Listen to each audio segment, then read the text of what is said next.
Qué gusto tan grande para mí llegar acá esta mañana para no hacer otra cosa más que anunciar las virtudes de aquel que nos llamó de las tinieblas a su luz admirable. Y llegar aquí me llena de contentamiento porque Chile para mí es un país extraordinario, un país de una cordillera extraordinaria, grande y larga, y un mar desafiante. Yo diría como Neruda que cuando Dios no supo dónde poner el mar grande, lo puso frente a mi ventana. Extraordinario, extraordinario. Y me contenta estar aquí con la Iglesia Alianza Cristiana y Misionera, con la cual me unen muchos lazos de amistad, tanto en Puerto Rico como en los Estados Unidos y ciertamente en la Tierra Santa. Y llegar aquí es motivo de felicidad. Yo sé que yo vine a una de las iglesias Alianza al final de los años 80 del siglo pasado. Miren, ¿sabe yo aquí? Todos estos que cantaron aquí también ni habían nacido. Yo era un niño, casi bebé, vine aquí.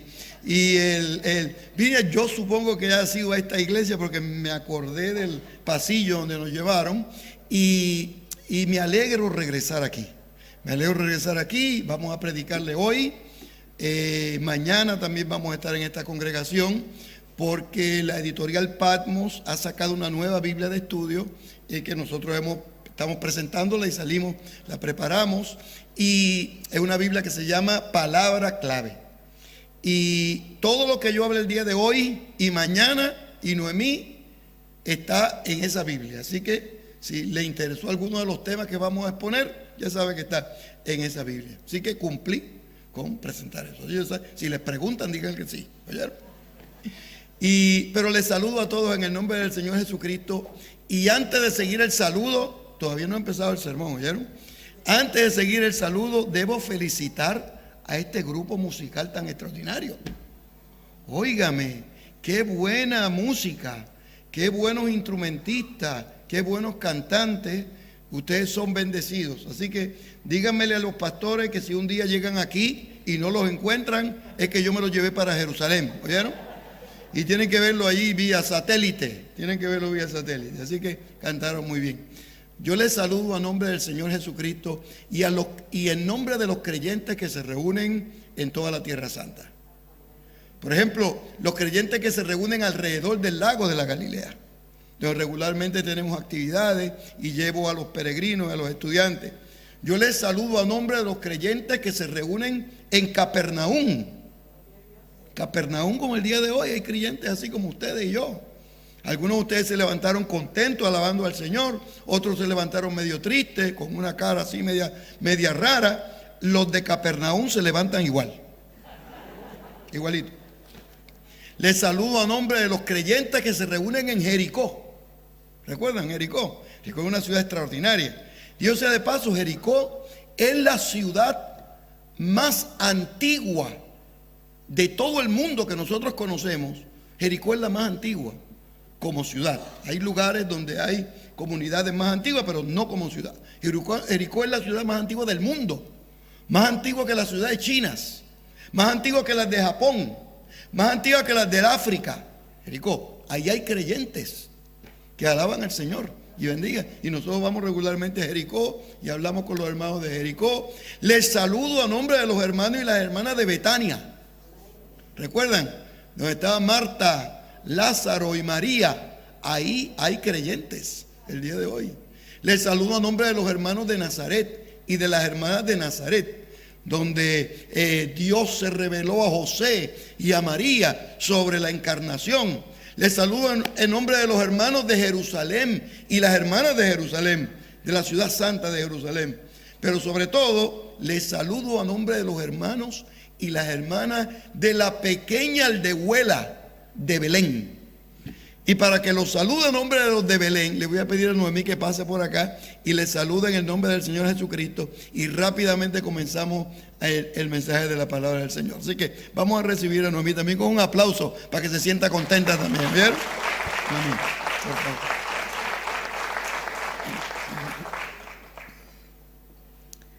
كيف حالة حبيبي حبيبتي صباح الخير سلام.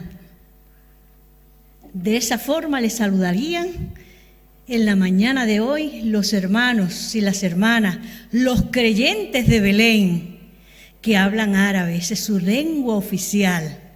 Es posible que haya algún árabe de Belén en esta congregación, porque en Chile es en uno de los países del mundo donde hay una concentración alta. Posiblemente la población de cristianos de Belén más alta se encuentra aquí en Chile, en uno de los estudios que se ha hecho en ese proceso de migración. Y los hermanos de Belén hablan árabe, y les hubiesen dicho en la mañana de hoy: ¿cómo están, amigo, amiga? Buenos días, que la paz de Dios sea con todos ustedes. De esa forma les saludarían, hermanos queridos, en una mañana tan hermosa como la de hoy, una mañana donde nos hemos sentido literalmente en nuestro país y en nuestra congregación. Recibir el saludo tierno de todos ustedes, ese abrazo, ese apretón de mano, ese cariño, esas expresiones cariñosas de sonrisa de parte de cada uno de ustedes, nos hicieron sentir como si estuviésemos no solamente en nuestro país, como si estuviésemos en el mismo Belén, alrededor de nuestros buenos hermanos y hermanas. Cada vez que salimos de aquellas tierras, porque nosotros vivimos muchos años en Jerusalén, entre Belén y Jerusalén, y servimos por muchos años en esa pequeña ciudad, como la describe la Biblia, que todavía sigue siendo pequeña. Y cada vez que nosotros salíamos de Belén hacia Occidente, que es esta parte del mundo, los hermanos de Belén, especialmente los jóvenes, me decían: Mrs. Pagán, cada vez que vaya a Occidente, por favor, dígale a los hermanos y a las hermanas nuestras de aquella parte del mundo que no se olviden de orar por nosotros. Y ese fue un pacto que yo hice con ellos. Y les dije: cada vez que el Señor me dé la oportunidad de llegar a otras tierras, tengan por seguro que de los ciudadanos, especialmente de los creyentes de Belén, se conocerá un pedacito de historia. Allí todavía hay un cuerpo grande de creyentes donde de pronto al Señor se le ocurrió que llegáramos nosotros a servir. Luego de estar por muchos años en congregaciones, sirviendo en diferentes congregaciones, tanto en Puerto Rico como en los Estados Unidos y en Europa, se le ocurrió al Señor de pronto enviarnos a ese lugar, a esas tierras donde comenzó nuestra historia para todos nosotros los creyentes. Allí en Belén hay un grupo grande de jóvenes con los cuales hemos estado presentándole no solamente la enseñanza a través de la importancia de crecer en conocimiento desde el punto de vista de otros idiomas y de otras materias, sino también de presentarle la palabra de esperanza, esa palabra que ha transformado tantos corazones y ha sido tan importante en el mundo. Allí también el Señor nos ha llevado a servir especialmente con una población de jóvenes y de damas. Con aquellas damas de Belén, hermanos y hermanas queridas, nosotros hemos tenido la oportunidad no solamente de crecer con ellas, sino de entender un mundo y un rostro nuevo del Evangelio. Allí, en esa tierra pequeña, todavía se levanta una iglesia viva, piedras vivas que proclaman el mensaje de esperanza, de transformación y el mensaje de vida que nos da sentido a cada uno de nosotros, los creyentes. Y allí en ese entorno de pronto se le ocurrió al Señor enviarnos. No lo sabíamos. Llegamos mi esposo y yo con una descripción de trabajo muy bien definida, punto 1, punto 2, punto 3, punto 4, muy definida de parte del directorio que nos envió y de las iglesias que nos enviaron de Estados Unidos. Pero cuando llegamos, la agenda de Dios era otra y comenzó a cambiarnos la agenda y a enumerar una serie de necesidades que habían en aquellas tierras que teníamos nosotros que llevar a efecto. Y fue allí donde el Señor comenzó a acercarme con el texto bíblico que hoy traemos aquí, palabra clave, pero que es el mismo tesoro que hemos tenido por siempre. Y comenzó el Señor a acercarnos con el texto bíblico alrededor de una juventud que, a pesar de que conocía de Jesús, porque en Belén tanto los cristianos como en Jerusalén los judíos, como los cristianos de esas tierras conocen ese personaje de Jesús, hay una población que lo conoce de oídas, pero no lo saben atesorar en sus corazones. Y con aquella juventud musulmana, de pronto el Señor comenzó a cambiar mi agenda de trabajo, mi descripción de trabajo, para lograr llegar al corazón de una juventud que necesita a gritos a Cristo. Por eso yo siempre que tengo la oportunidad de llegar a las congregaciones, siempre he dicho que yo creo en la juventud y creo en las mujeres fuertes, firmes, valientes, que a pesar de lo que pueda ocurrir en el camino, declaramos con firmeza, con pasión y con seguridad que con nosotras está el Señor. Y el Señor nos lleva por senderos misteriosos. Y de esa población de Belén, yo les traigo esos saludos particulares, pero especialmente dejo sobre sus hombros la petición de que sigan orando por ese pueblo, especialmente por la comunidad cristiana palestina que se mueve en la tierra de nuestro Señor, que necesita con urgencia la oración de los creyentes del mundo. Preparamos nuestros corazones para recibir palabra de Dios a través del Señor nuestro, que nació en aquella pequeña ciudad, pero que llegó a nuestras tierras para transformar el corazón de los seres humanos. Que el Señor les bendiga. Qué bueno. Van a tener oportunidad de escuchar a Noemí más, las mujeres, porque mañana va a estar en el programa que vamos a tener aquí en el nombre del Señor. Déjenme comenzar de la siguiente manera. Miren, cuando uno habla de Jesús de Nazaret, uno habla de un personaje especial, de un líder, de un rabino, de un maestro, de un soñador, de alguien que construía el futuro, que predicaba y enseñaba la palabra de la esperanza, que un señor y un ministro y un agente de Dios que le daba la mano al caído, que ungía al que estaba en necesidad, que rompía las cadenas y liberaba a los cautivos. Yo digo a mis estudiantes de la universidad, quizá usted no crea que Jesús sea el Señor, quizá no crea que es el Salvador del mundo, quizá nosotros lo creemos así, pero usted, quizá yo le digo a mis estudiantes, usted no crea que haya sido un predicador elocuente. Lo que no puede negar fue que fue un maestro extraordinario. Habló un verbo de gracia, habló con la palabra que sus mismos enemigos hablaban y decían, este no nos habla como los escribas y los fariseos, nos habla como quien tiene autoridad. Ese Jesús de Nazaret, nosotros tenemos 4 perspectivas sobre Jesús de Nazaret, 4 formas de estudiarlo y entenderlo. Por ejemplo, para yo saber cómo es este púlpito que está frente a mí, yo me voy a parar de este lado y yo puedo hablar de lo que yo veo de este ángulo. Yo no sé lo que hay a mano derecha, izquierda ni frente a ustedes. Para yo tener una imagen completa del púlpito, yo tengo que preguntarle a él que mira este lugar. Le tengo que preguntar a él que mira este lugar y a ustedes que miran por el frente. Para yo poder tener una perspectiva balanceada, para poder comprender a Jesús de Nazaret, nosotros tenemos 4 evangelios que nos pintan una imagen más amplia.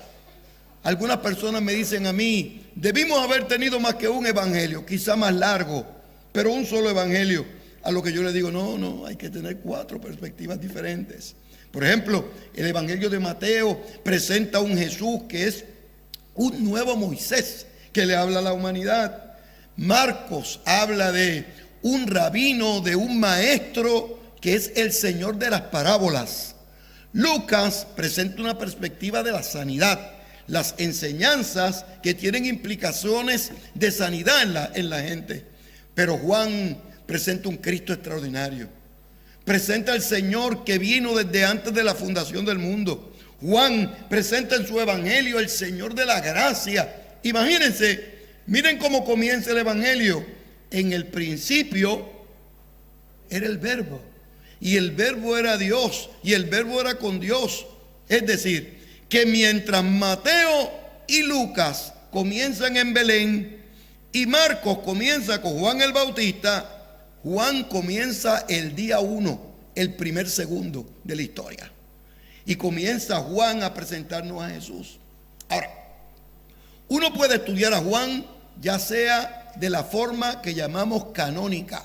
Capítulo 1, en el principio era el Verbo era con Dios. Luego pasa a las narraciones de Felipe y Natanael. El capítulo 2 con las bodas de Caná de Galilea. El capítulo número 3 con el rabino que va donde el Señor y le dice: sabemos que has venido de Dios como maestro, porque nadie puede hacer las cosas que tú haces si no está Dios con él. 4, 5, 6 de forma ordenada. Esa es una forma buena de estudiar el Evangelio según San Juan, pero hay otras formas. Por ejemplo, usted puede estudiar el Evangelio según San Juan de milagro en milagro. Hay 7 y no se llaman milagros en Juan, se llaman señales milagrosas. Y son 7, porque en cada uno de esos milagros hay una enseñanza transformadora, porque en cada uno de esos milagros hay una palabra que renueva, porque en cada uno de esos milagros, yo voy a hablar de uno el día de hoy, hay una palabra que le ayuda al ser humano a ponerse de pie y que nada le cautive. Uno puede estudiar a Juan de forma canónica, uno puede estudiar a Juan de milagro en milagro. Inclusive la tercera forma de estudiar a Juan es a través de los grandes yo soy. ¿Ustedes saben cuántos yo soy tiene Juan? 7. Yo soy el camino, la verdad y la vida, y nadie viene al Padre si no es por mí. Yo soy el buen pastor, ¿recuerdan? Y el buen pastor, ¿qué pasa? Su vida da por las ovejas. Yo soy la resurrección y la vida. Yo soy la puerta. Los grandes yo soy revelan la naturaleza especial del Señor. Y cuando estudiamos esos grandes yo soy, tenemos una perspectiva más amplia de Jesús de Nazaret. Quiere decir que cuando uno estudia el Evangelio según San Juan, uno puede ir capítulo a capítulo. 2, uno puede ir de milagro en milagro. 3, uno puede ir de gran yo soy al otro gran yo soy, porque son 7. Se unen las 3 perspectivas en el capítulo 9 del Evangelio según San Juan. En el Evangelio según San Juan, capítulo 9, se presenta una narración extraordinaria, muy bien escrita, muy bien articulada, muy bien presentada, donde Jesús va con sus discípulos ministrando por la comunidad y de pronto se encuentra una caravana de la vida con una caravana de la desesperanza. Se encuentra Jesús de Nazaret, representante de la voluntad de Dios. Jesús de Nazaret, representante de las sanidades. Jesús de Nazaret, representante de la virtud que transforma de parte de Dios, con un invidente, con un ciego que se supone que no se sanara. De pronto se encuentra el Señor de la iglesia, Jesús de Nazaret, que resucitó a todos los muertos que se encontró. 2, Jesús de Nazaret, que libertó a todos los cautivos que se encontró. 3, Jesús de Nazaret, que sanó a todos los enfermos que se encontró. Pero era la primera vez, de acuerdo con el Evangelio según San Juan, en el capítulo número 9, que se encontraba con un enfermo que se supone que no se sanara, porque en la antigüedad se pensaba que las personas que nacían con una condición morían con esa condición. Por ejemplo, si usted se quedaba ciego porque le dieron un golpe en la cabeza en el lado derecho, la comunidad antigua pensaba que si le daban por el lado izquierdo se podía sanar. Interesante esto, ¿eh? Por ejemplo, si usted había nacido caminando bien, pero se cayó y se rompió una pierna y empieza a cojear y no puede caminar, ellos pensaban que si le alaban la otra pierna, entonces quedaba arreglado. Pero si nacía de esa forma, moría de esa forma.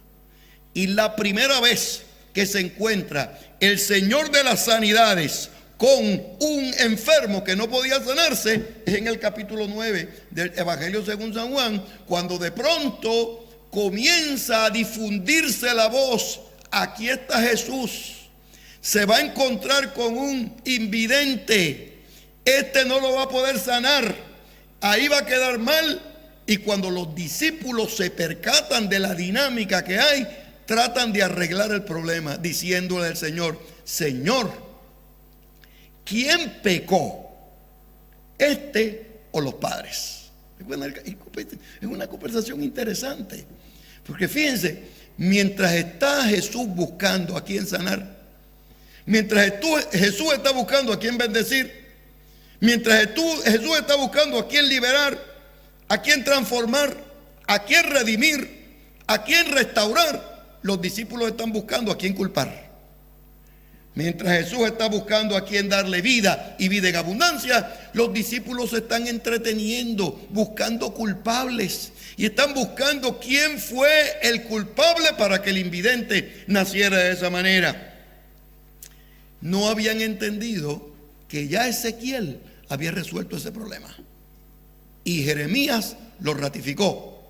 Jeremías dijo: nunca más se va a decir en Israel, los padres comieron las uvas agrias. ¿Recuerdan el texto bíblico? Mas los hijos recibieron la dentera. Era una forma de decir: los hijos no van a pagar las consecuencias de los padres.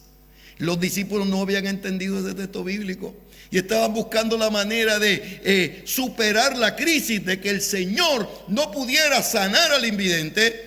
Entonces lo resolvían: no se pudo sanar porque fue culpa del padre. En ese momento Jesús responde a la crisis y responde a la dificultad diciendo: no pecó este ni su padre, porque esta es una situación que se ha puesto para que se manifieste la gloria de Dios. Una gran enseñanza para nosotros. No todos nuestros problemas son el juicio de Dios. De seguro, yo quiero que lo sepan bien, muchos de nuestros problemas comienzan por nuestras malas decisiones. Eso es verdad. Muchos de nuestros problemas comienzan por la falta de sabiduría. Eso es verdad. Pero no todo lo que nos sucede a nosotros es el juicio divino. No todo lo que nos sucede a nosotros es la maldad que hay en el mundo. Muchas veces lo que nos sucede es una oportunidad única para que se manifieste la gloria de Dios en nuestra vida, como en el capítulo 9 del Evangelio según San Juan. Los discípulos estaban buscando a quién culpar, Cristo estaba buscando a quién liberar. Y cuando le preguntan, Jesús responde: este es un momento para que se manifieste la gloria de Dios. En ese entorno va donde el invidente y miren lo que hace. Miren lo que hace. Escupe en la tierra. Hace saliva en la tierra. Hace fango con la saliva. Toma el fango. Se lo pone en los ojos al invidente y le dice: vete y lávate el estanque de Siloé. ¿Qué muchas explicaciones nosotros tratamos de darle a este texto bíblico? Claro está, ahorita cuando les saludemos ahora aquí en la puerta de la iglesia, les vamos a saludar a todos en el nombre del Señor. Los que traigan alguna Biblia, si quieren que se la dediquemos, la dedicamos. Pueden hacerme cualquier pregunta hoy y mañana, las que quieran, excepto cómo este invidente, que no veía, pero que no era tonto, se dejó untar el barro en los ojos. Eso sí que es serio. Se lo puso. Ve y lávate. Eso lo puedo hacer yo también. Es más, el que quiera, cuando acabemos el culto, yo voy y escupo afuera y hacemos y se lo pongo en los ojos. ¿Sabe Dios si desarrollamos una nueva técnica facial aquí en Chile? El problema no es la saliva. El problema no es el barro. El problema no es que se lo haya dejado untar. El problema fue que se sanó. Y cuando aquella persona recibe la sanidad, queda transformada. Que muchas preguntas me hacen con respecto a eso. Algunas personas piensan, tratando de explicar qué fue lo que pasó, les explico que hay culturas que entienden que la saliva tiene propiedades curativas. Todavía en el este del África se piensa así. Y en el este del África se guardan las babas de los perros. Babas de los perros se guardan para darse masaje. Para darse masaje. Entonces la gente en las Américas se dice, ¿cómo es posible una cosa como esa? Yo les digo, ojo, ojo, que nosotros, todos los países, especialmente en el cono sur de América Latina, que fueron evangelizados y que recibieron la presencia de la gente del sur de España, cuando un nieto se cae, la abuela lo toma, se mete la mano en la boca y le da un masaje, le da un masajito ahí. Porque todavía el día de hoy en el sur de España se piensa así. Le dice, sana, sana, yo no sé qué de rana, si no te sanas hoy, te sanas mañana. Nosotros tenemos. Hay personas que piensan que tenemos que explicar este texto desde esta perspectiva de la antropología cultural. Hay otras personas que dicen, no, doctor, esto es un problema lingüístico. ¿Recuerdan ustedes cuando Elías fue el general sirio, donde Elías y Eliseo, fue donde el general sirio, donde Eliseo, y tenía lepra? Y llega el general con el ejército frente a la casa de Eliseo. ¿Recuerdan ese un episodio interesantísimo? Y Eliseo abrió la ventana, lo miró, cerró la ventana y le dice al siervo del general, dile que se vaya a lavar al río Jordán. Miren, el río Jordán es pequeño hoy y era pequeño en la época de Eliseo. 2, el río Jordán está contaminado hoy y estaba contaminado en la época del río Jordán, de Eliseo. Y el general, cuando escucha eso, le dice, pero ¿cómo es posible? Si en Siria tenemos mejores ríos, si en Siria tenemos mejores ríos, ¿cómo es posible que me mande a bañar en este río? Y el siervo le dice, bueno, general, si yo fuera usted, me lavaba en ese río. Lo convenció, se lavó y fue sanado por el poder de Dios. Porque lo que sana no es el río, lo que sana no es las aguas, lo que sana no es el barro, sino la obediencia a la voluntad de Dios y la misericordia de Dios manifestada. Uno, la posibilidad de lo que significa ese evento era que la saliva tenía propiedades curativas. La otra es una explicación lingüística. ¿Por qué? Ve y lávate a el estanque, ve y lávate a el río Jordán. Jesús no lo tenía que mandar a lavar tan lejos. Con que fuera el estanque tenía, porque a última instancia era la obediencia lo que iba a mover la voluntad del Señor. En efecto, aquel hombre fue invidente, fue sanado y cuando regresó viendo y se desapareció, según el texto bíblico. La gente comenzó a buscarlo. Mire, pero se creó un problema. Los lunes son buenos días para sanar. Son buenos días para sanar. Los martes, magnífico. Sanar los miércoles, ideal, está a mitad de semana. Jueves era bueno para sanar, viernes era bueno para sanar, pero a Jesús no se le ocurre sanarlo ninguno de esos días, si se le ocurre sanarlo un sábado. Cuando lo sana el sábado, la comunidad religiosa puso el grito en el cielo. ¿Cómo se atreve a hacer trabajo un sábado? Comienzan a criticarlo y se nombró una comisión investigadora para investigar lo que había pasado. Se nombra esa comisión y primero van donde los amigos del invidente. Y comienzan la comisión y el fiscal comienza a preguntar, dígame si es cierto o no es cierto que este hombre vino y lo sanó el sábado. Háblenme de él, pregunta el fiscal. Y los amigos se pusieron un poco nerviosos y dijeron, bueno, él decía que era ciego. Interesante esto. Pero si alguien sabe si era ciego o no, es su mamá. Pregúntale a la mamá. Se salieron del asunto muy bien hecho. Eran abogados también. Vino el grupo y eran abogados también. Cuando van donde la mamá, cambian la estrategia. Y cuando van donde la mamá, le preguntan a la mamá, ¿qué fue lo que pasó? ¿Cómo es posible? ¿Era ciego de nacimiento o no era ciego de nacimiento? Y la mujer comienza a explicar y comienza a hablar y comienza a decir. La mamá entonces dice, miren, la hicieron so pena de desacato. Cuando la llaman y le dicen que le iban a expulsar de la sinagoga, ella dice, no, pregúntenle a él, que él es grande ya. Se zafó también. Las mamás tienen forma de liberarse también. Cuando llegan donde el invidente, cambian la estrategia. Y cuando llaman donde el invidente, lo ven y le dice, da gloria a Dios, quien te sanó fue un pecador. Y el invidente, que nunca había visto el sol, nunca había visto las estrellas, nunca había visto el color de las flores, nunca había relacionado la luz, las tinieblas, los olores de las plantas, todo, no había visto nada de eso. De pronto, cuando le dicen da gloria a Dios porque el que te sanó fue un pecador, responde, si es pecador o no es pecador, yo no lo sé. ¿De dónde ha venido? Yo tampoco sé. ¿Cómo es que él hace los milagros? Yo ni me imagino.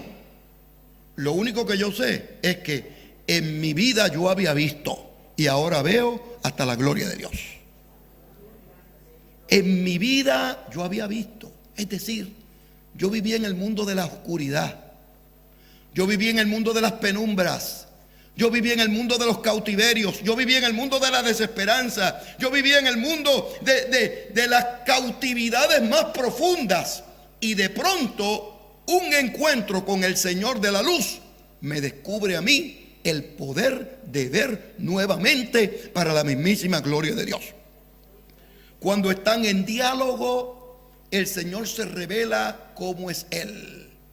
Dice, esto sucede para que se muestre la gloria de Dios, y añade, porque yo soy la luz del mundo. Es decir, un invidente para ver necesita luz, iluminación. Se pone de manifiesto claramente que Jesús de Nazaret se revela de manera contextual. Al invidente se le revela como la luz, al cautivo como el Señor de la liberación, a la persona enferma como el líder de la sanidad, a la persona sin esperanza como la persona que le puede dar esperanza y vida a este mundo y a esta sociedad. El gran mensaje de Jesús de Nazaret es que responde a nuestras necesidades, no solamente a lo que pedimos, no solamente a lo que anhelamos, no solamente a lo que queremos, responde a nuestra necesidad, no conforme a lo que pedimos, escúchenlo bien, sino conforme a sus riquezas en gloria. Todos estos días vamos a tener un poquitito más tiempo para hablar más de Jesús de Nazaret. Ahora les pido que pongámonos de pie y adoremos al que vive. Quisiera bendecirlos en hebreo. Miren, y miren lo que vamos a hacer. Vamos a hacer algo un poquitito diferente. Yo le voy a pedir a los músicos que me acompañen y les voy a pedir a toda la congregación que está aquí, todos los hermanos y las hermanas que están aquí, que vengan conmigo en el altar, porque vamos a hablar hebreo ahora. Y entonces hay que liberar la garganta ahora aquí. Así que vénganse por aquí en el altar, aquí cerquita de mí, que yo voy a orar por ustedes en hebreo en el nombre del Señor. Vénganse cerquita, jóvenes, damas y caballeros. Traiga a su esposa, traiga a su esposo, traiga a su nieta y a su nieto. Vénganse por aquí, porque ahora que vamos a hablar hebreo, vamos a ver cómo está. Ya oyeron hablar árabe ahorita. Ahora lo primero que hay que hacer es liberar la garganta. Libere la garganta primero, porque la cosa ahora se va a poner bien. ¿Oyeron? Vénganse por aquí conmigo en el nombre del Señor. Vengan por acá. No tenga miedo aquí. Vamos a hablar. Primero, repita conmigo. Achira. Ah, no, pero no han comido ustedes. Achira. Achira le Yahweh. Kiga ogaa. Sus berrobó Ramabayam. Mire qué sencillo. Achira le Yahweh, Kiga ogaa, sus berrobó Ramabayam. Achira le Yahweh, Kiga ogaa, sus berrobó Ramabayam. que significa alabado sea el Señor.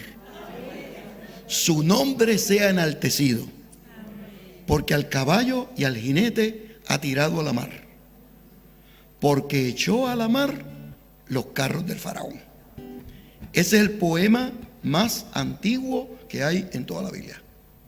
Está en Éxodo 20, capítulo 1, versículo 20, capítulo 15 también. Es el poema que recitaban los piadosos en el pueblo de Israel cuando pasaban un mal rato. Cuando tenían un problema serio, en vez de decir una mala palabra ni dar un puño en la mesa, decían: echó a la mar los carros de Faraón. Cuando tenían que tomar una decisión difícil en la vida, en vez de renegar, que a mí siempre me van las cosas mal, siempre me voy de dificultad en dificultad, tomaban fuerza y decían: si echó a la mar los carros del Faraón, me va a dar la fuerza a mí para yo ser una persona más que vencedora por medio de aquel que me amó.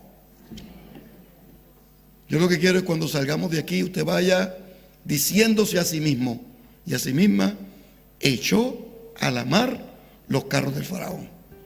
Y cuando la situación tenga una situación de gozo, con seguridad: echó a la mar los carros del Faraón. Y cuando alguna lagrimita, algún dolor corra sus mejillas, dígalo: echó a la mar. Y como yo quiero que se acuerden de eso, vamos a cantarlo también en el nombre del Señor.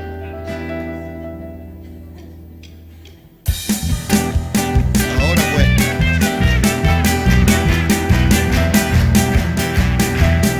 muy bien.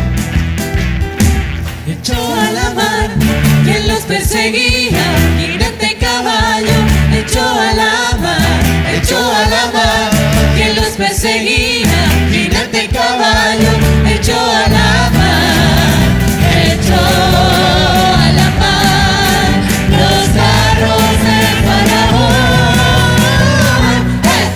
La la la la la la la la la la la la la la la.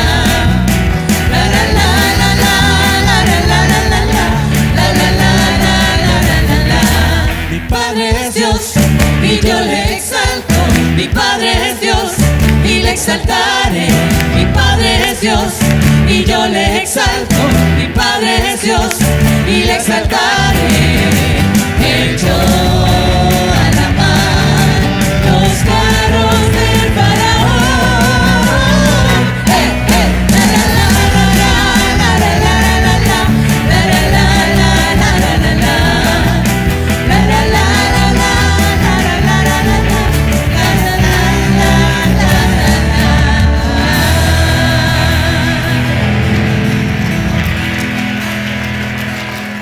Están bendecidos en el nombre del Señor. Contra cualquier dificultad en la vida, el Señor nuestro se especializa en echar a la mar los carros del faraón. Y como les dije, son buenos músicos, ¿oyeron? Eso no se ensayó. Mire qué bien quedó. Bendecido. Qué placer.